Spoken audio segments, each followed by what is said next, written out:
죄인 중에 죄인이었고 또 적지 않는 세월을 사이비 이단에 몸담았던 그런 허물 많은 자를 하나님께서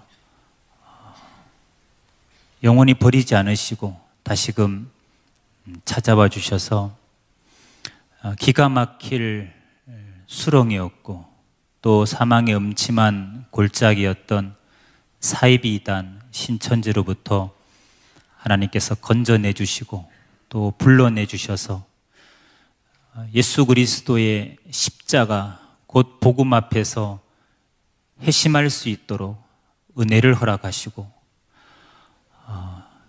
이제는 하나님 편에서 사이비 이단 신천지와 영적인 전쟁을 수행할 수 있는 그런 작은 도구로 사용해 주신 하나님, 또 이 귀한 자리까지 불러주신 하나님께 먼저 감사와 찬양과 또 영광을 올려드립니다.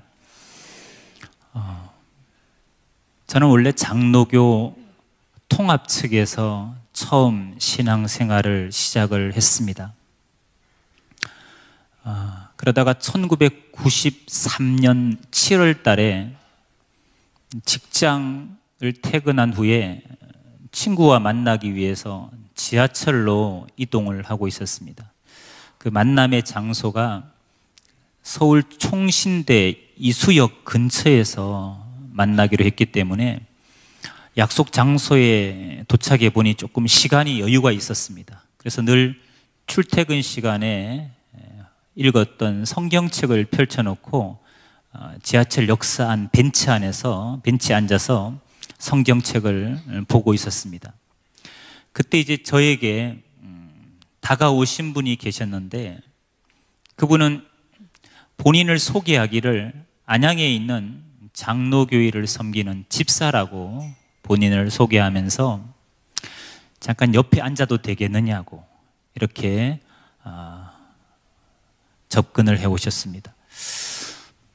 저는 그리스도 안에서 형제를 만났다 하는 또 같은 동역자를 만났다는 생각에 전혀 경계심 없이 또 주의함 없이 그냥 편하게 옆에 앉으라고 권했고 이제 대화를 나누게 됐습니다.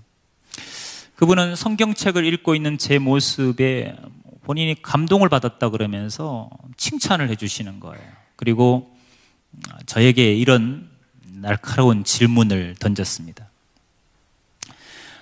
시편에 보니까 하나님의 말씀이 송이꿀보다 더 달다 하는 말씀이 있고 찬송과 가사에도 달고 오묘한 그 말씀 이런 가사가 있는데 형제님은 이렇게 열심히 성경을 읽으면서 날마다 송이꿀 같은 말씀을 경험을 하십니까? 이렇게 질문을 하셨습니다.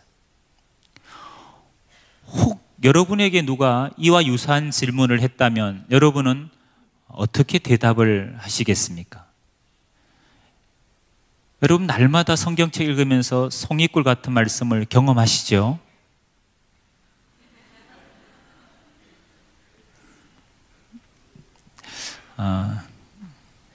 저도 양심이 있는 사람이었거든요. 날마다라는 말에 사실 찔리더라고요. 제가 그분에게 솔직하게 이렇게 말씀을 드렸습니다.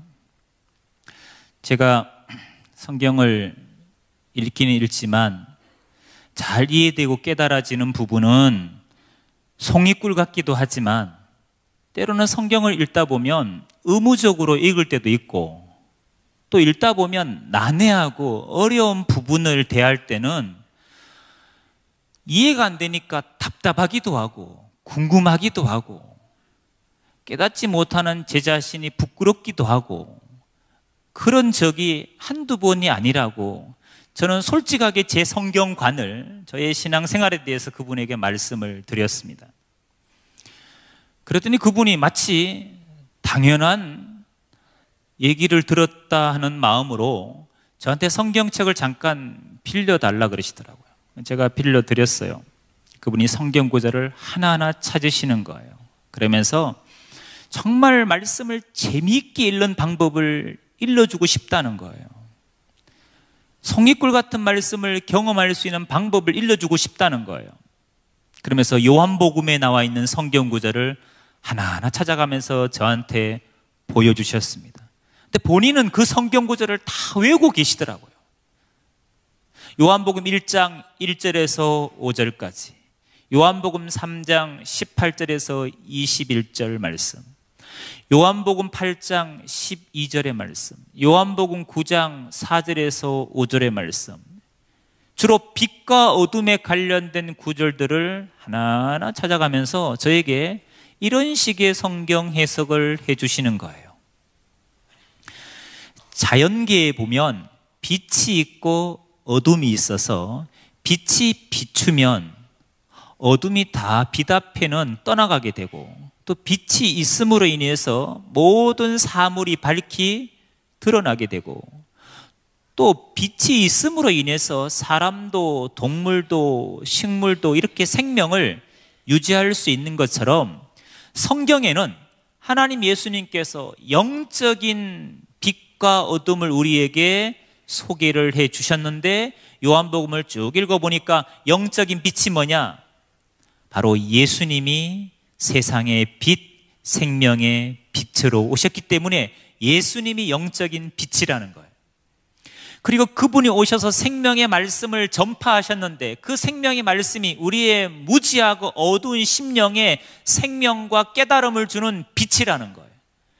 예수님과 생명의 말씀을 듣고 받아들이면 어둠에서 빛의 자녀로 거듭나게 되는 것이고, 그 복음과 예수님을 받아들이지 않으면 어둠의 자식으로 정죄가 된다는 내용으로 저에게 비유풀이라는 것을 한 20분 정도 소개를 해 주셨습니다.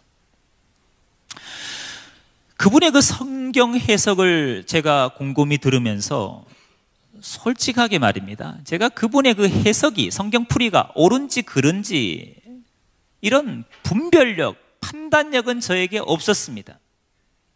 제가 무슨 그때 신학 공부를 한 사람도 아니었고 성경을 깊이 있게 공부한 사람도 아니었기 때문에 이분의 설명이 맞는지 틀린지 이런 분별력은, 지각은 없었습니다만은 그냥 이런 생각은 들더라고요. 참 이분이 나름대로 성경을 논리적으로 또 체계적으로 세상의 이치를 빗대어서 아주 쉽게 설명을 하는구나. 제가 듣기에도 기가 솔깃할 정도로 그렇게 아주 점잖게 논리적으로 얘기하시더라고요. 그런 논리에 제가 마음이 동했던 것도 사실입니다. 성경에 대한 지적인 욕구가 아주 강했던 시기였기 때문에 그런 논리에 제가 사실은 마음이 동했습니다. 그리고 하나 더 든 생각이 뭐냐, 이분은 참 집사님 치고는 성경 구절을 많이 배우셨다. 저는 그 당시에 외운 구절이 요한복음 3장, 여러분 다 아시네, 그죠? 모든 기독교인 그 구절 다 외우고 있잖아요. 저는 그 구절은 정확히 외웠는데 이분은 제가 만난 집사님 치고는 성경 구절을 정말 토시 하나 안 틀리고 다 외우시는 거예요. 제가 그거에 놀랐어요. 사실은 도전도 받았어요. 제가 물어봤습니다. 집사님은 어디서 이렇게 성경을 논리적으로 공부를 하셨냐고, 섬기시는 그 안양에 있는 장로교회에서 하신 거냐고 물어봤더니 섬기는 교회에서 배운 건 아니라는 거예요. 그 어디서 배우셨냐고 재차 물어봤더니 그 배우신 곳을 나중에 알려주겠다고 말씀을 안 하시는 거예요. 그리고 명함을 주고받고 헤어졌습니다. 그리고 몇 번 더 전화가 와서 만나게 됐고 식사도 같이 하고 운동도 같이 하고 이렇게 교제를 나눴습니다. 그러던 어느 날 이분이 전화가 와서 만났는데 그분이 이런 제안을 하는 거예요. 지난번에 나한테 어디서 성경을 이렇게 체계적으로 배웠는지 물어보지 않았냐고, 거기를 소개해 주고 싶은데 가볼 의향이 있냐는 거예요. 한번 가보자는 거예요. 그래서 제가 그랬습니다. 바쁘지만 한 번만 가보겠다고. 그리고 그분의 인도를 받아간 곳이 서울 용산구에 있는 무료 성경신학원 센터였습니다. 가보니까 저녁 7시 반, 직장 퇴근 후에 7시 반 정도 제가 들어갔는데 수강생들이 한 3, 40명이 모여 있더라고요. 책걸상에 앉아서 성경을 배웠습니다. 한 번 듣겠다고 하고 저는 한 번 들은 거예요. 근데 한 번 듣는데 그 성경 공부가 너무 재밌는 거예요. 그래서 강의가 끝난 다음에 제가 수강 신청서를 썼습니다. 6개월 듣기로. 한 번의 수강이 6개월로 이제 결심이 바뀐 거예요. 직장 퇴근 후에 매주 월, 화, 목, 금 일주일에 4번 공부를 시작하게 됐습니다. 근데 공부를 하면 할수록 아주 깊이 빠지더라고요, 제가요. 스폰지가 마치 물을 빨아들이듯이 깊이 빠지더라고요. 근데 2달 정도 배우고 나니까, 한 2달 정도 배우고 나니까 제 신앙이 제가 감당하지 못할 정도로 바뀌는 거예요. 정확히 말하면 제 신앙이 제가 감당하지 못할 정도로 변질돼 가는 거예요. 물론 그때는 좋은 변화라고 생각했습니다. 가장 눈에 띄게 나타난 건 뭐냐? 교회에서 예배드리는 제 자세예요. 목사님 시선을 자꾸 피하게 되더라고요. 그리고 목사님 설교 중에 자꾸 성경만 뒤적거리는 거예요. 그렇게 은혜스러웠던 목사님의 메시지가 어느 주일날은 하나도 마음에 와닿지 않았습니다. 그리고 목사님이 몰각한 목자, 사탄의 목자라고 그렇게 판단이 되는 거예요.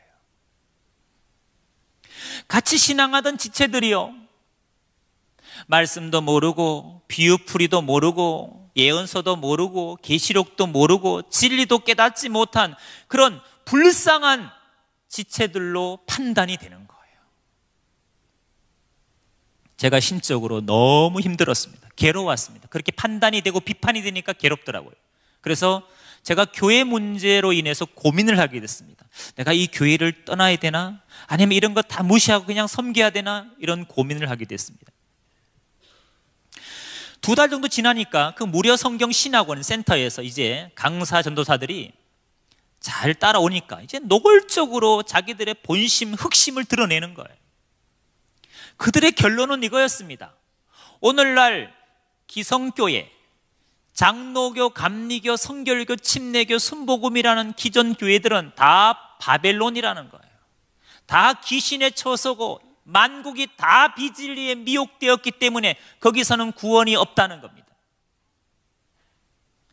이런 어두운 밤에 하나님 예수님께서 이 땅에 진리가 있고 생명이 있는, 구원이 있는 교회 하나를 세웠는데 그곳을 비유로 말하면 높은 시온산이라는 거예요. 그리고 다른 말로 새하늘 새 땅, 줄여서 신천지라는 겁니다. 거기에 한 목자를 세웠다는 겁니다. 계시받은 한 목자, 이긴 자, 증인, 새 요한, 충성되고 지혜로운 종, 보혜사, 그리스도, 이 시대 구원자 한 사람을 세웠다는 겁니다. 그래서 지금은 기존 교회를 나와서 시온산으로 이렇게 교적을 옮기고 교회를 옮겨야 될 때라는 거예요. 거짓 목자를 버리고 참 목자가 있는 신천지로 교적을 옮기라는 거예요. 그걸 그들의 용어로 뭐라 하느냐? 유월 이런 용어를 씁니다. 영적 유월 이런 용어를 씁니다. 저보고 영적인 유월을 하라는 거예요. 누가 여러분에게 이런 황당한 얘기를 아는 지인이 했다거나 모르는 사람이 했다고 한번 가정해 보겠습니다. 여러분, 그런 말을 듣고 어떻게 반응하실 거예요? 무반응. 가만히 계실 거예요, 그냥? 그런 얘기 듣고? 아마 여러분이 정말 건강한 그리스도인이라면 누가 그런 말을 하면 강한 거부감이 생겨야 될 겁니다. 아이고, 말 같지 않는 말을 하시네요 하면서 강한 거부감, 부정하는 마음이 생겨야 될 거예요. 그 사람이 아는 지인 같으면 이 사람이 이상한 이단에 빠졌구나 이렇게 생각을 하셔야 될 거고, 빨리 섬기는 교회 와서 목사님한테 아는 그 사람을 상담을 통해서 아니면 상담소 연결해서 빨리 빼내주기 위해서 여러분이 뭔가 행동을 취하셔야 될 거예요. 그렇게 하실 거죠? 예, 감사합니다. 여러분 같으면 그런 거부감을 느끼셨을 텐데 저는 그 말을 듣고 그들의 그 흑심을 듣고 노골적인 그 황당한 표현을 듣고 저는 어떻게 반응을 했을 것 같습니까? 강한 거부감요? 괜찮습니다. 저는요, 거부감이 안 생기더라고요. 그 말이 맞다고 인정이 되고 동의가 되더라고요. 그래서 정말 2, 3일 정도 고민하고요, 제가 섬기는 그 장로교 목사님한테 이렇게 말씀드렸습니다. 집 주변에 가까운 개척교회가 있어서 너무 어려운 것 같아서 제가 그 개척교회를 돕겠습니다. 그렇게 거짓말까지 해가면서 저는 장로교회를 나와서 신천지로 교적을 옮겼습니다. 신천지에서 그렇게 핑계로 나오면 제일 편하게 나올 수 있다는 거예요. 그렇게 거짓말을 자세히 가르쳐 주더라고요. 그 당시에는 다 그런 식의 핑계로 신천지로 넘어갔습니다. 이사 가야 된다, 직장 때문에 멀어졌다, 가족 중에 누가 개척을 해서 도와야겠다, 누굴 전도해야겠다, 이런 핑계 아닌 핑계를 대면서 신천지로 다 교회를 옮겼습니다. 저는 신천지 그렇게 거부감, 그들의 그 노골적인 표현을 듣고 거부감이 안 생기고 그렇게 그들의 말대로 동조한 이유를 생각해 봤습니다. 여러분, 저는 왜 여러분처럼 강한 그런 말에 거부감이 안 생기고 동의가 됐을까요? 여러분, 저는 이게 정말 중요한 얘기입니다. 여러분,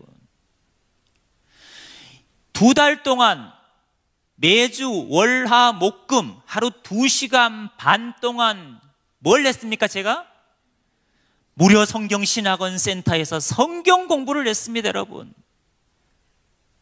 성경 공부란 말, 우리 그리스도인들에게는 거부감이 느껴지는 말이 아닙니다. 제가 어떤 동기로 성경 공부를 했을까요? 저는 이런 동기로 했습니다.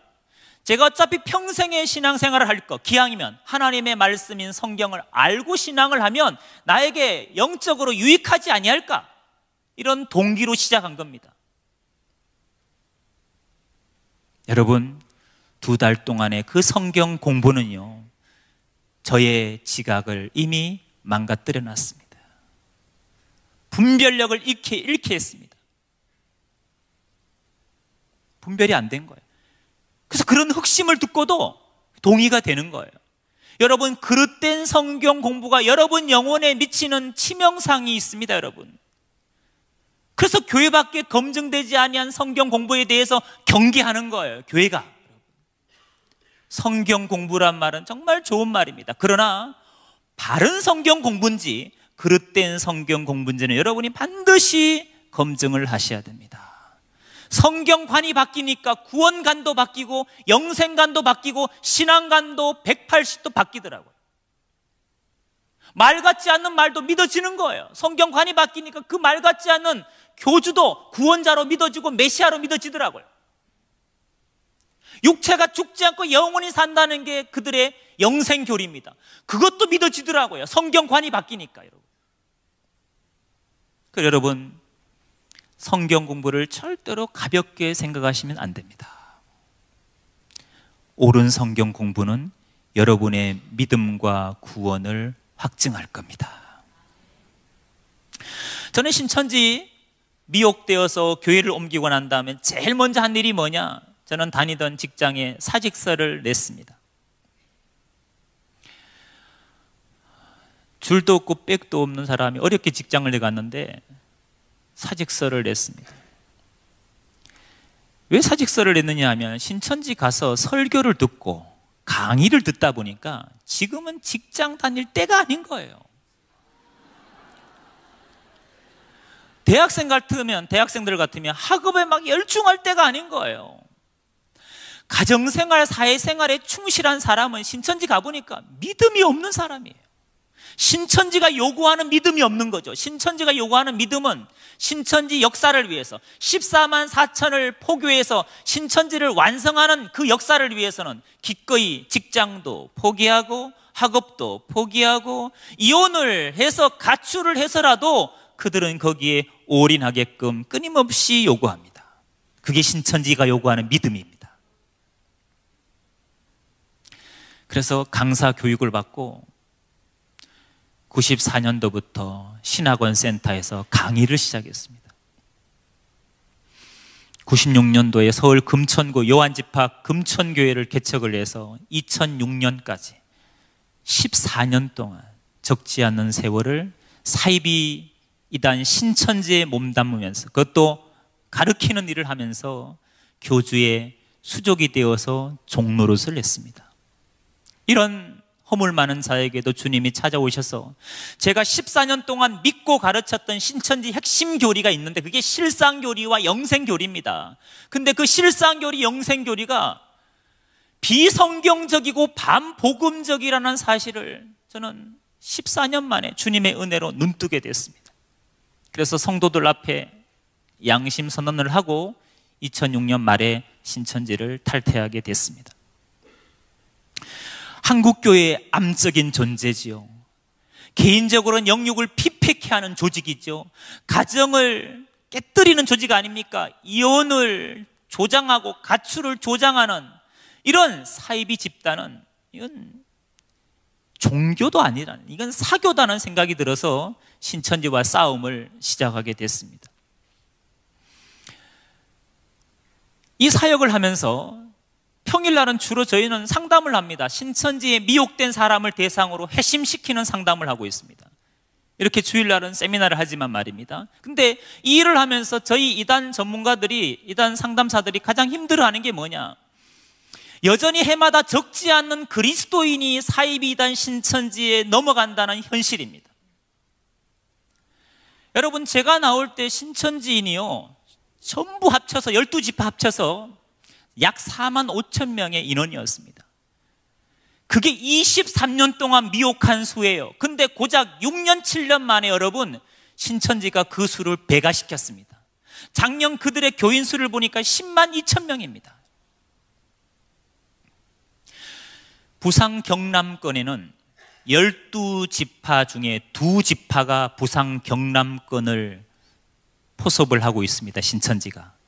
본부가 다 어디 있느냐? 부산에 있습니다. 하나는 하단에 가면 야고보 지파가 있고, 하나는 광안동에 가면 안드레 지파가 있습니다. 이 2지파의 인원이 얼마인지 아십니까? 이 2지파에 속한 인원이 16,000명입니다. 울산은 안드레 지파에 속한 지교회입니다. 지교회 중에 제일 큰 교회입니다. 여러분,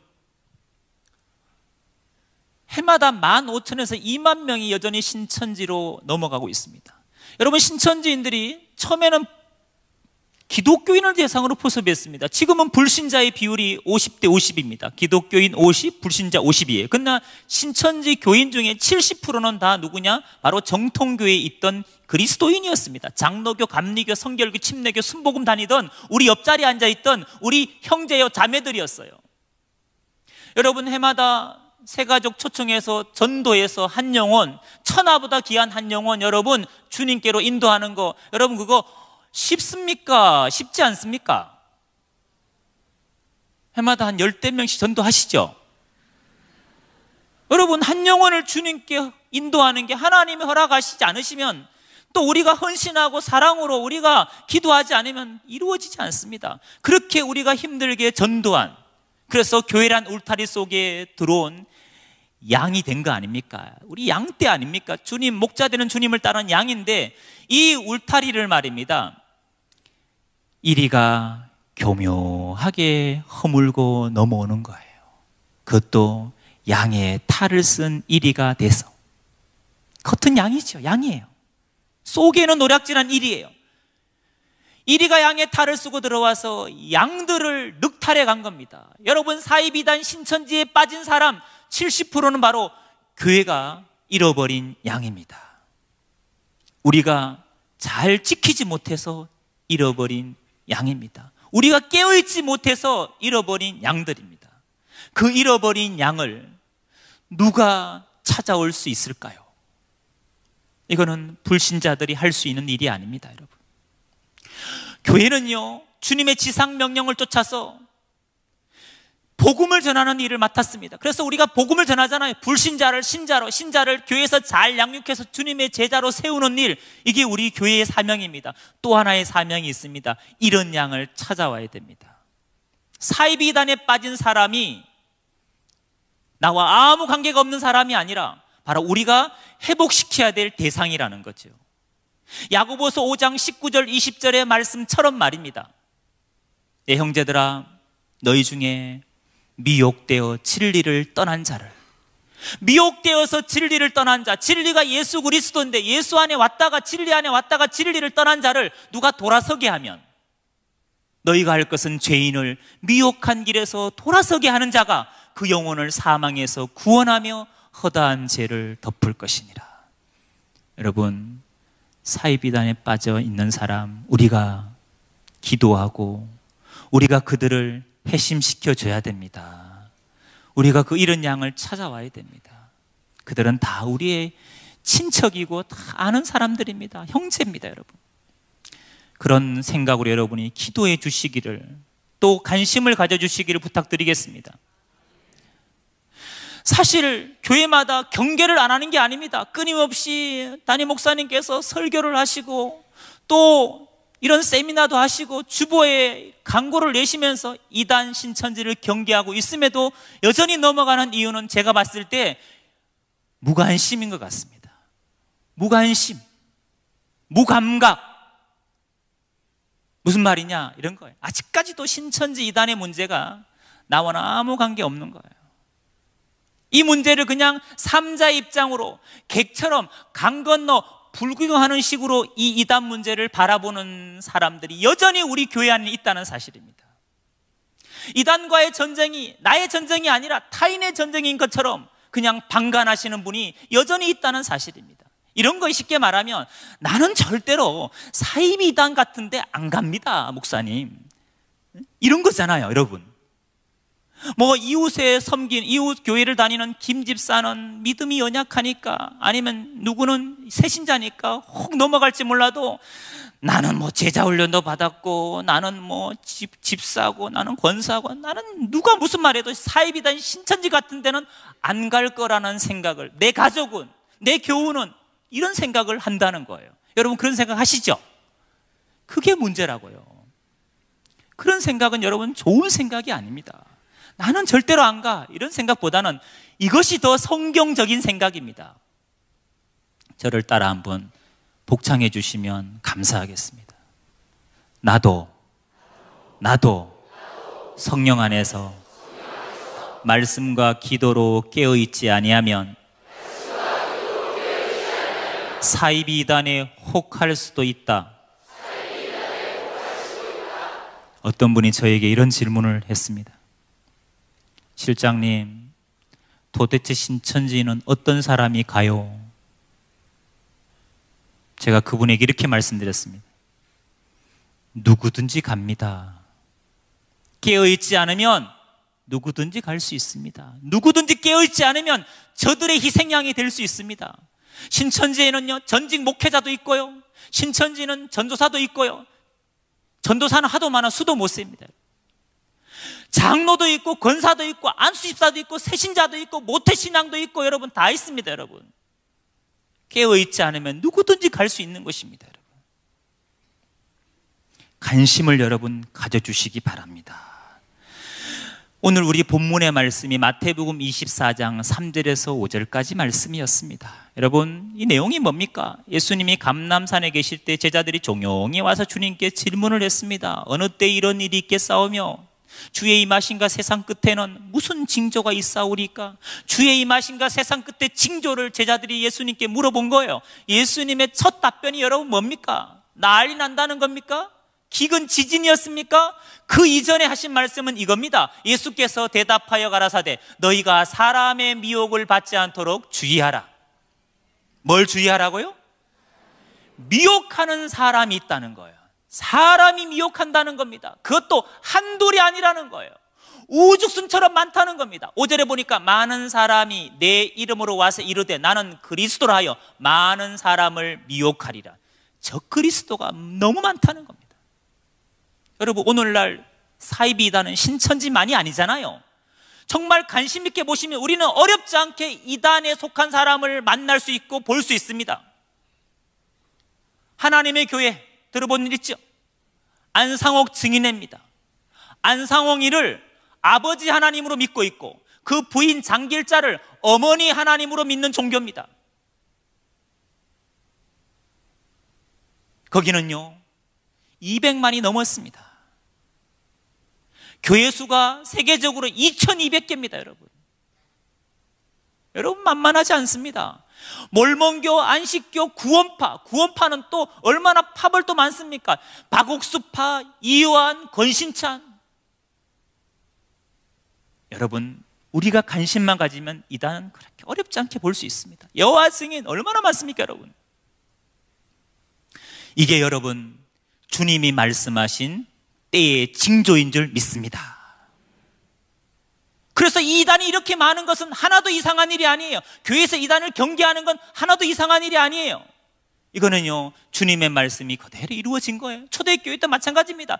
사도들이 여러분 초대교회 편지 보낼 때 서신서에 꼭 빠지지 않고 언급되는 게 뭡니까? 바로 적그리스도 거짓 선생의 문제였습니다. 왜? 고린도 교회 교인들이 그 다른 복음, 다른 예수, 다른 영을 쫓아가더라는 거예요. 용납하고 다른 복음을 따라가더라는 거예요. 그걸 경계했습니다. 바울은 갈라디아 1장 6절에서, 고린도후서 11장 4절에서, 베드로 사도는 베드로후서 2장 1절에서 저 민간에 거짓 선지자들이 있는데 문제는 너희 중에도 거짓 선생이 있어서 멸망케 할 이단을 가만히 끌어들여 자기들을 사신 주를 부인하게 한다는 거예요. 밖에도 있는데 안에도 들어와 있다는 거예요. 그들은 서로 통한다는 거예요. 그래서 누굴 미혹하느냐? 베드로후서 2장 14절 보니까 굳세지 못한 영혼을 미혹한대요. 교회 안에 굳세지 못한 영혼. 19절에 보니까 그들에게 뭘 준다느냐? 자유를 준대. 자유를. 여러분 자유 얻었어요? 자유 얻어야 돼요? 왜 대답이 이렇게 흐리지요? 자유 얻었어요? 자유 얻으셔야 돼요? 여러분 이미 진리 안에 예수 안에 자유를 얻으신 겁니다. 죄의 종로로 사다가 우리가 예수 그리스도의 십자가의 복음을 통해 이미 자유한 거 아니에요. 나 자유 얻었네, 너 자유 얻었네, 우리 자유, 그렇게 부르지 않았습니까? 근데 저들은 이렇게 얘기합니다. 자유를 얻어야 된다고. 우리는 이미 진리 안에 자유 얻었다고 믿고 있는 우리에게 와서 자유를 얻어야 된다는 거예요. 그 말은 뭡니까? 또 다른 진리가 있다고 유혹하는 거예요. 또 다른 은비한 비밀, 또 다른 뭔가 깊은 하나님의 말씀이, 또 다른 얻어야 될 구원과 자유가 있다고 그들은 미혹하는 거예요. 여러분 다른 자유, 다른 복음은 없습니다. 근데 교묘하게 성경 갖고 미혹하는 겁니다. 여러분. 그걸 여러분 베드로 사도는 경계했습니다. 여러분 초대교회 또 끊임없이 교회에 편지할 때 사도들은 거짓 그리스도, 적그리스도, 영지주의자들, 에비언주의자들 다 경계했습니다. 여러분 오늘날 또 그때처럼 경계하는 건 이거는 당연한 거 아니겠습니까 여러분? 당연히 해야 됩니다. 여러분 무관심에서 벗어나시면 이 싸움은 우리가 이긴 겁니다. 여러분이 깨어 있어서 여러분 영혼을 지키고 가족을 지키고 교회를 지킨다면 말입니다, 더 이상 신천지가 와 있어도 미혹할 사람이 없는 거예요. 제가 부산에서 지금 사역을 하고 있는데요, 제가 한 4년 전에 부산 상담 때문에 올 일이 있어서 그때는 이제 서울에 있을 때인데 잠깐 내려왔는데, 이제 지하철 환승을 하는데, 서면역에서 환승을 하는데요, 먼 눈에는 뭐만 보인다고. 저는 꼭 그게 보여요. 그게 그냥 지나갈 수가 없어요. 저는 사실은요, 제가 당해봤잖아요. 어떤 자매가 열심히 성경 들고 어떤 형제한테 막 설명을 하는 거예요. 아담 때 뭐 사람이, 아담이 첫사람이 아니고 뭐 뱀이 그 뱀이 아니고, 어디서 많이 듣던 얘기잖아요. 제가 가던 걸음을 멈추고 유심히 지켜봤죠. 아니나 다를까 이 자매는 신천지인이고 형제는 대전에서 친구 만나러 왔다가 지하철 서면역에서 딱 걸린 거예요. 형제의 눈을 보니까 이미 맛이 갔어. 이미 호흡해서 자기 전화번호 적어주고 그러고 있는 거예요, 여러분. 그래서 제가 그 형제한테 그랬어요. 형제님, 방금 만난 저 자매는 신천지인이라고. 지금 이건 신천지 성경 교리, 신천지 미혹 교리에 걸리신 거라고. 이렇게 신천지들이 미혹한다는 걸 교회에 섬기는 교회에서 못 들어봤냐고 제가 말씀드렸더니 한 번도 못 들어봤다는 거예요. 한 번도 말 안 한 교회도 있다는 얘기입니까? 아니, 말했는데 기억을 못 하는 걸까요? 자기 문제 아니니까 관심도 안 가진 거죠. 얘기 안 하셨겠어요, 목사님들이? 여러분, 대구의 경북대 법학과 학생이 신천지에 미혹이 됐습니다. 상담을 받으러 우리 부산 상담소에 왔는데 제가 물어봤어요. 형제님, 섬기는 교회에서 신천지 포섭법 한 번도 들어본 일이 없습니까? 하니까 자기 1시간 반짜리 풀 영상을 봤다는 거예요. 봤다는 거예요. 그대로 당하신 거 아닙니까? 하니까 똑같이 당했대요. 근데 왜 분별을 못 하셨어요? 하니까 이렇게 얘기하더라고요. 자기가 당할 줄은 몰랐다는 거예요. 우리는 다 이런 식입니다, 여러분. 정말 관심을 부탁드립니다. 그 다음에 신천지에 잘 넘어가는 이유는요, 사이비단 신천지의 그 교묘한 포교법을 몰라서 그렇습니다. 제가 말씀드린 그들의 포교법은 좀 더 정확한 디테일한 포교법을 말씀드리는 거예요. 또 하나는 신천지 그 모순된 성경 공부의 모순점을 모르기 때문입니다. 어떤 사람은 신천지인 줄 알고 성경 공부해서 넘어간 사람도 있어요. 신천지 알아. 근데 성경 배워보니까 너무 재밌어서 미혹된 거예요. 제가 아는 어떤 분이요, 부인이 신천지 빠졌어요. 남편이 이제 그 부인을 빼내기 위해서 설득한 거예요. 설득이 되나요? 안 되지요. 부인이 도리어 이렇게 얘기한 거예요. 당신은 나보다 성경도 많이 읽었고 직분도 먼저 받았고, 그러니까 당신이 여기 신천지 센터에 와서 무조건 이단일 하지 말고 한 번만 성경 공부해보고 뭐가 틀렸는지 성경적으로 얘기해주면 자기도 신천지 나오겠다는 거예요. 당신이 와서 분별해주면 내가 나오겠다는 거예요. 남편이 그래? 내가 당신 빼내야지 하고 싸우러 갔다가 장렬하게 전사한 거예요. 자기가 성경 공부하고 자기가 혹해서 넘어간 거예요. 여러분, 적을 모르고 달려드시면 안 됩니다. 그건 용감한 게 아닙니다. 용기가 아닙니다, 여러분. 무모한 거예요, 여러분. 적의 미혹교리가 도대체 뭐가 잘못됐는지 정확히 객관적으로 분별할 수 있을 때, 여러분, 그들을 향해 우리가 대적할 수 있고 또 빠진 사람을 회심시킬 수도 있지, 그들의 미혹교리도 모르면서 그냥 용기만 갖고 싸우러 가서는 안 된다고 제가 말씀드리는 거예요, 여러분. 지금 영적인 전시입니다, 전시. 우리가 지금 전쟁을 치러야 되는데, 여러분, 전쟁 때 어떻게 해서 전쟁에 나가야 됩니까, 여러분? 그냥 나가자 그러면 그냥 뛰어나가면 됩니까? 아닙니다. 에베소 6장의 말씀처럼 하나님의 전신갑주를 꼭 입으셔야 됩니다. 무장하고 나가셔야 이길 수 있다고 말씀드리는 거예요. 제가 오늘은 여러분에게 포교법을 좀 잠깐 자세하게 말씀을 드리겠습니다. 잘 들어보세요. 이런 패턴으로 사이비단 신천지인으로 변질돼 가고 신천지의 포섭이 되는 겁니다. 신천지는 여러분을 포섭할 때 제일 먼저 하는 게 있습니다. 뭐냐? 여러분에 대한 정보를 수집하는 겁니다. 여러분의 개인 정보를 수집하는 겁니다. 도대체 여러분은 어떤 성격을 갖고 있고, 섬기는 교회는 어디고, 신앙 연수는 얼마 됐고, 맡은 직분, 직책은 뭐고, 여러분은 뭐에 지금 관심이 있는지, 여러분의 혈액형은 어떤지. 왜? 혈액형별로 접근법이 달라요. 던지는 멘트가 달라요. 신천지가 많이 쓰는 게 설문조사 아닙니까? 성격 유형검사, 행동 유형검사 절대 하지 마세요, 여러분. 공짜라고 하지 마세요. MBTI, 애니어그램, 디스크, 미술 심리치료, 도형 그리기, 우울증 테스트. 요즘은 우울증 테스트 한다 그러면서 여러분 별의별 걸 다 합니다. 스트레스 테스트, 스트레스 있어 없어요, 여러분? 다 있어요. 없는 사람 없습니다. 그걸 테스트해가지고 어디로 연결하느냐? 힐링티, 힐링 스쿨에 연결하는 거예요. 전문 상담가한테 힐링해 주겠다고. 여러분, 각양각색의 방법으로 그들이 여러분을 미혹합니다. 요즘 미혹의 코드는 문화입니다. 문화. 문학 공연을 통해 미혹합니다. 여러분, 그래서 누가 아는 누가 모르는 누가 연극, 뮤지컬, 바울의 일대기 공연한다고 뮤지컬 보러 가자고, 연극 보러 가자고, 영화 보러 가자고. 근데 보니까 그 사람이 티켓을 샀어. 공짜래. 가야 돼 말아야 돼요?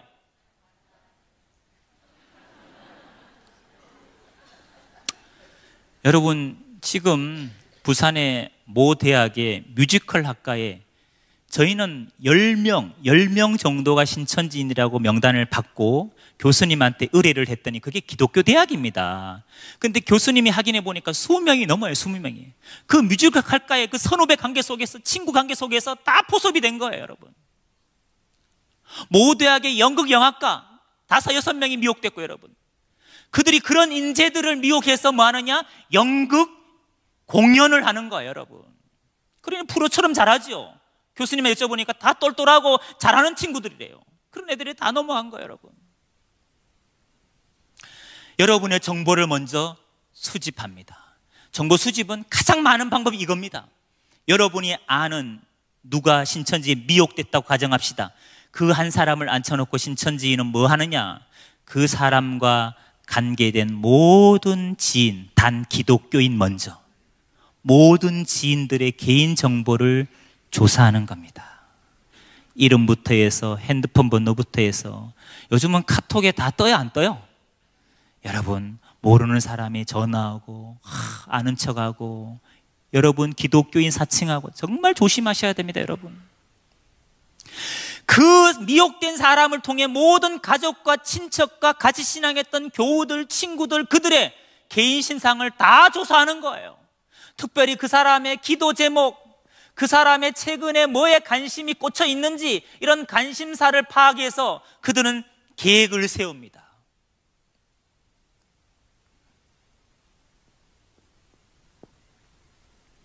정보 수집을 통해 그 사람을 만나러 가는 거예요.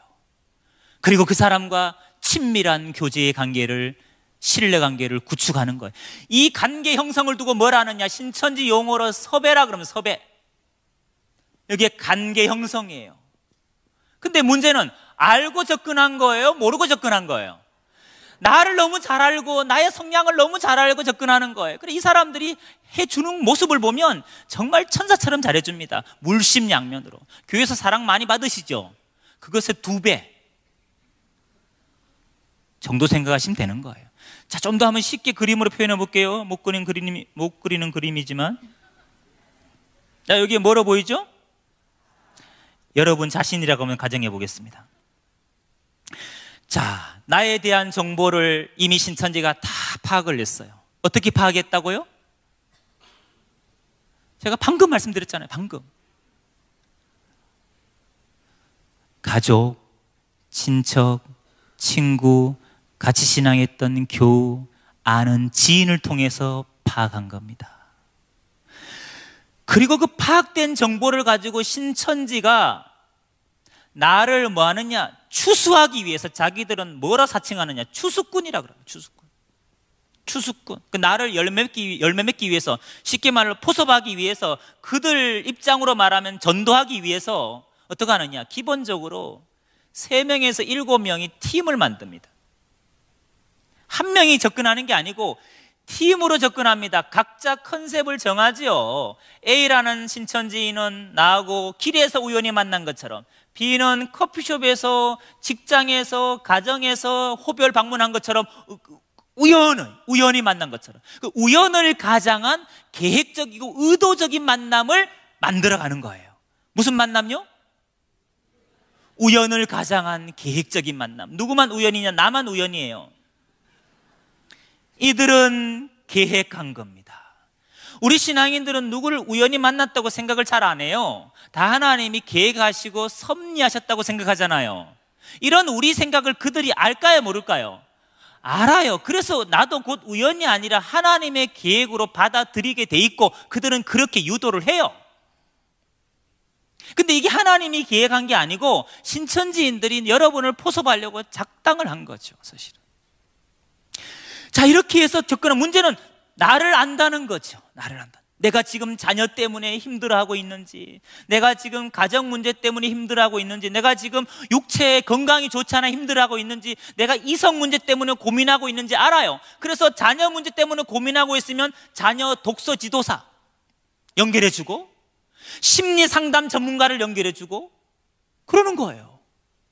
건강 전문가를 연결해주고 이렇게 하는 거예요. 이렇게 해서 나에게 도움을 주기 때문에 문제예요. 도움을 받기 때문에 그 사람과 관계 형성이 되는 거거든요. 때로는 여러분, 꿈을 갖고 접근하기도 합니다. 꿈. 만난 지 얼마 안 됐는데 나를 위해서 기도했다는 거예요. 아침마다 계속 성경 구절을 보내주면서 묵상하라 그러고 기도 제목 물어보면서 같이 기도해주고 늘 이렇게 잘해줍니다. 그러면서 어느 날 나를 위해서 기도했는데 하나님이 꿈으로 보여준 게 있다는 거예요. 그럼 보여준 게 있다 그러면 물어봐야 안 물어봐요? 궁금하잖아. 우리는요, 궁금하면 물어볼 거 아니에요. 무슨 꿈이냐고. 이럽니다. 이들이 집사님이 내 꿈에 나타났는데 집사님 앞에 두 그루의 나무가 있더라는 거예요. 근데 집사님이 왼쪽 나무를 붙들고 하염없이 울고 있더라는 거예요. 근데 자기가 그 나무를 보니까 밑이 다 썩었더라는 거예요. 집사님이 썩은 나무를 붙들고 울고 있더라는 거예요. 옆에는 아주 건강하고 쌩쌩한 나무가 있는데 그거는 쳐다보지도 않고 그런 꿈 얘기를 하면서 이렇게 해몽을 하는 거예요. 집사님, 곰곰이 한번 생각해 보라고. 지금 영적으로 집사님 뭔가 선택을 함에 있어서 행여나 잘못 선택한 게 있는지 없는지, 그 문제 때문에 자녀가 지금 저렇게 성격적으로 문제가 생겼고, 자녀가 공부를 안 하고 남편이 저렇게 뭐 하고, 이런 식으로 문제를 만들어 가는 거예요. 이거 꿈 꿨을까요? 안 꿨을까요? 다 거짓말입니다. 다 거짓말이에요, 여러분. 어떤 권사님은 제가 이 꿈 얘기하니까 자기가 만난 누가 있는데 이런 꿈이 아니더라는 거예요. 다른 꿈이더라는 거예요. 그분은 신천지가 아니지요? 이렇게 물어보니 저한테 제가 깜짝 놀랐습니다. 야, 하나만 가르치면 하나만 기억하는구나. 야, 이렇게 사람이 지각이 없구나. 어차피 거짓말인데 꿈의 레파토리는 다양하겠죠? 그럽니다, 여러분. 여러분, 우연히 여러분이 커피숍에서 식당에서 밥을 먹는데 누가 다가왔어요. 여러분에게 이렇게 질문했다 합시다. 혹시 교회 다니시지 않냐고, 혹시 집사님 아니냐고 이렇게 얘기했다 합시다. 그럼 여러분 어떻게 대답하세요? 나 어제까지만 다녔다 그럽니까? 교회 다닌다 그러죠? 예, 당연히 얘기하죠, 우리는. 그럼 그들이 이렇게 얘기합니다. 아, 역시 그러셨군요. 그럼 물어보죠. 뭐가요? 그럼 자기 신앙 간증을 하는 거예요. 자기가 막 경험한 은사를 얘기하고 이러면서, 제가 커피를 마시다가 밥을 먹다가 집사님이 딱 여기 앉은 모습을 무심코 딱 봤는데 그때 하나님께서 저에게 강한 메시지를 주셨다는 거예요. 자기는 몇 년 전에 이런 체험을 했는데 그때 받은 은사가 예언의 은사와 투시 은사를 받았다는 거예요. 선물로 하나님께. 근데 집사님을 보는 순간 하나님이 강한 메시지를 줬다는 거예요.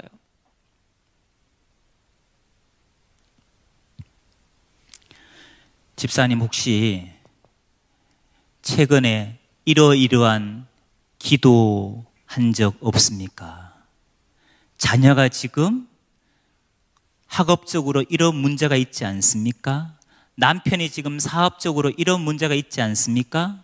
집사님 보니까 지금 머리가 엄청 아프시네요. 진짜 머리 아파. 집사님 우울증이 많네. 내 문제를 정확히 맞춰. 내 문제를 귀신같이 맞췄어. 이 귀신이 맞거든요. 근데 이런 사람들에게 우리 그리스도인들이 어떻게 반응하는지 아세요? 예언의 은사와 투시 은사를 받았대. 이 사람은요, 나를 정확히 알아맞혀. 그럼 이렇게 생각합니다. 하나님이 나에게 믿음의 동력자를 붙이셨구나. 이건 그렇게 생각할 게 아니라, 야, 이거 완전히 사이비단 신천지 수법이구만, 이렇게 분별하셔야 돼요. 여러분, 후자처럼 분별하시기 바랍니다. 신천지 수법입니다. 근데 우리는 연약하다 보니까 그들의 은사와 그들의 믿음, 그들의 신앙을 뭐 하느냐? 의존하는 거예요. 그 유혹을 못 부리치는 거예요. 왜? 이들은 문제만 얘기하는 게 아니고 그것의 해결책까지 얘기해 주거든요. 이렇게 해야 된다고, 이렇게 해야 된다고. 이렇게 관계를 형성한 다음에 그 다음 단계가 뭐냐? 또 누군가를 우연히 매칭을 시킵니다. 우연히, 여러분. 우연히. 운동하러 갔는데, 두 사람이 운동하러 갔는데 거기서 아는 사람 만나는 거예요. 아이고 사모님 여기 어쩐 일이세요? 둘이 운동하러 가는데 우연히 운동하는 데서 만난 거예요. 이 사람이 하는 말이 사모님 여기 어쩐 일이시냐고, 선교사님 여기 어쩐 일이시냐고. 그럼 선교사가 또 이럽니다. 아, 제가 가나에 선교하다가 안식년을 맞아서 들어왔습니다. 진짜 안식년 맞아 들어오신 선교사님도 계시지요. 그러나 이거는 신천지 수법도 있다는 걸 아셔야 되는 거예요. 이러면서 자연스럽게 나에게 이 선교사를 소개해 주는데 이 선교사님의 신앙을 칭찬하는 거예요. 이분 대단하신 분이라는 거예요. 나한테 하는 얘기가 내가 영적으로 너무 힘들어서 교회도 나가기 싫고 예수도 믿기 싫고 나중에 우울증까지 와서 자살하고 싶었을 때 어느 분 소개로 이 사모님 선교사님 만나서 기도받고 내가 영적으로 회복됐다는 거예요. 우리 남편이 그렇게 예수 믿는 걸 핍박하더니만 선교사님 소개해서 기도받더니 남편이 예수님을 영접하게 됐다는 거예요. 우리 가정이 축복의 통로가 됐다는 거예요. 이 선교사님 기도의 능력자라는 거예요. 집사님도 자녀 문제 있으니까 내가 선교사님 소개해 줄 테니까 기도 한번 받아보라는 거예요. 기도 받고 싶어 안 받고 싶어요? 목사님 받지 마시라 그러잖아요. 주보에다가 강구하시잖아. 받지 마시라고. 이런 식의 매칭이라고요. 매칭이 벌써 보이지 않습니까 여러분? 여러분 이렇게 해서 큐티를 하자 그러고 성경이 읽어지네 프로그램을 하자 그러고 다 도용하고 사칭하는 겁니다. 또 무슨 나라와 민족을 위해서 기도하자 그러고 성경 통독하자고 이렇게 자연스럽게 뭐 하느냐? 성경 공부로 유도하는 걸 두고 뭐라 하느냐? 바로 복음방이라 그럽니다. 자, 한번 복음방 해볼까? 복음방. 이게 뭐냐? 개인적으로 하는 성경 공부입니다. 집이나 사무실이나 스터디룸 같은 데 빌려가지고 공간이 있으면 거기 모여서 뭐 하느냐? 두세 사람이 모여서 성경 공부를 하는 거예요. 경성대, 부산 경성대 앞에 가니까 노래방이 있다가 안 돼서 이사를 갔어요. 노래방 건물을 그대로 얘들이 신천지인들이 들어가서 그걸 임대해가지고 거기다가 노래방 안은 뭐가 잘 돼 있습니까? 노래방은 방이 칸칸이 돼 있죠. 방음이 잘 돼 있죠. 거기 인테리어만 조금 수정해가지고 거기서 뭐 하느냐? 칸칸이 방마다 복음방을 하고 있는 거예요. 그 노래방 이름이 외부에는 뭐냐? 째꼬리 노래방이에요. 째꼬리 노래방. 겉은 째꼬리 노래방에 들어가 보면 뭐냐? 신천지 복음방이에요. 동래구 온천동에 가면요 1층이 시저스 노래방입니다. 문 열고 들어가면 신천지 센터예요. 위장교회 차려놓고 대한예수교 장로의 수정교회, 대한예수교 장로의 섬기는 교회, 대한예수교 장로의 행복한 교회, 각양 장로교 4층에서 그들이 위장교회를 만들어 놓고 호시탐탐 노리고 있습니다. 여러분. 이렇게 해서 개인 성경 공부를 통해서 신천지 교리를 이제 맛을 들이는 겁니다. 물론 신천지라는 거 밝힐까요? 안 밝힐까요? 여러분이 가만히 보니까 다 수법이 신천지야. 그래서 혹시 집사님 신천지지? 선교사님 신천지시죠? 이렇게 여러분이 분별했다 합시다. 그럼 그들이 어떻게 나올 것 같습니까? 아이고 집사님, 권사님 눈치도 빠르시니 어떻게 하셨어? 이럴까요? 절대 그렇지 않습니다. 여러분 신천지인들은요 특징이 있습니다. 여러분을 포섭하고 미혹할 때 신천지인의 특징을 꼭 기억하셔야 됩니다. 신천지는 거짓말과 연기력이 빼어납니다. 따라합시다. 신천지는 거짓말과 연기력이 탁월하다. 하는 말마다 거짓말입니다. 여러분이 신천지라는 걸 분별하고 얘기해도 그들은 자기가 철저히 아니라고 얘기합니다. 그리고 이런 말을 많이 합니다. 성경적으로 잘못된 게 뭐가 있냐고, 성경적으로 틀린 게 뭐가 있냐고, 성경적으로 틀려야 이단이 아니냐, 이런 식으로 나옵니다. 여러분. 그 다음에 신천지가 이렇게 개인 복음방을 할 때, 훌륭한 선교사나 사모를 통해 성경 공부를 할 때 그들은 이런 말을 많이 합니다. 이거 철저히 비밀을 지켜야 된다고, 이거 숨겨야 되고 이거 감춰야 된다는 거예요. 누구한테 숨기고 감추고 비밀을 지키라 그럴까요? 목사님, 교회 식구들, 그리고 가족들, 친구들에게 철저히 비밀을 지키라 그럽니다. 그걸 그들 용어로 입막음이라, 입막음. 입조심시킵니다. 근데 입막음할 때 꼭 뭐 갖고 미혹하느냐? 성경 구절을 갖고 마치 비밀을 지키고 숨기고 감추는 것이 성경적인 양, 하나님의 말씀대로 하는 양, 그렇게 미혹한다는 걸 꼭 기억하십시오. 성경 구절로 설득시킵니다, 여러분을. 이런 말이 있어요. 잠언서 12장 23절 보면, 슬기로운 자는 지식을 감추어 두어도 미련한 마음은 미련한 것을 전파한다고. 슬기로운 자 되실래요? 미련한 사람들을 물어보는 거예요. 슬기로운 자는 지식을 감춘다는 거예요. 마태 13장 44절 인용하면서, 천국은 마치 밭에 감춘 보화 같은데 이를 발견한 후에는 숨겨두고, 보화를 발견하면 숨겨두라고 주님이 가르쳤다는 거예요. 내 소유가 됐을 때, 밭을 사서 내 소유가 됐을 때 자랑해야지, 발견했다고 자랑하면 사단 마귀가 와서 빼앗아 간다는 거예요. 그래서 절대로 말하면 안 된다는 거예요. 사단 마귀 해방을 받는다는 거예요. 이렇게 여러분을 성경 구절로 설득합니다. 여러분 눈빛을 보면서 설득 당했느냐 안 당했느냐 끊임없이 체크하면서 미혹합니다. 이렇게 해도 막 의심의 눈초리하면 또 미가설을 찾습니다. 너희는 이웃도 믿지 말고 친구도 의지하지 말고 품 안에 있는 여인에게도 입의 문을 삼가라고. 믿고 말하지 말라는 거예요. 절대로 한 입을 쓰고 있는 가족들에게도 입 조심해라는 거예요. 입의 문을 삼가라 그랬지 않냐 이거예요. 이게 하나님이 주신 지혜라는 거예요. 여러분, 이렇게 성경 구절로 설득하면 거기는 100% 신천지입니다, 여러분. 아전 인수격으로 성경을 해석해서, 그릇 해석해서 여러분의 지각을 망가뜨리는 거예요. 그 다음에 삼자와 매칭하는 것이 복음방의 특징입니다. 관계 맺은 사람이 성경 가르치는 게 아니라 훌륭한 누구를 소개해서 복음방을 가르치려면 복음방 교사 자격증 최소한 상급이 있어야 됩니다. 그 자격증이 있는 신천지인이 개인적으로 성경을 가르칠 수 있는 거예요. 그래서 삼자와 매칭할 수밖에 없는 겁니다. 이렇게 해서 복음방을 거쳐서 그 다음 단계가 뭐냐? 센터입니다. 센터는 신천지 정규 과정 코스입니다. 여기는 훈련된 전문 강사들이 미혹하는 것입니다. 일주일에 4번 갑니다. 월화 목금 4번, 수요일 토요일은 보강 특강하고 일주일에 4번 5번은 가야 되는 거예요. 그것도 하루에 2시간에서 3시간 수업을 받습니다. 그리고 이게 오전반이 있고요, 오후반이 있고 저녁반, 하루 3타임 아니면 2타임은 동일한 강의가 있습니다. 하루 3타임, 2타임이 동일한 강의가 있습니다. 그리고 이걸 6개월에서 8개월 동안 배워야 된다고 얘기하고, 이 센터에 가면요 특징이 있습니다. 앞에 큰 흑칠판이 걸려 있습니다. 들어가 보면 딱 보여요. 여기는 강의실이에요. 강의실 가면 센터는 강의실입니다. 50명, 100명, 150명이 책걸상에 앉아서 공부하는데 앞에 단상에 큰 흑칠판이 있다고요. 성경은 반드시 개역 한글만 고집합니다. 개역 개정 절대로 안 봅니다. 왜? 개역 한글을 봐야 자기 교리와 맞거든요.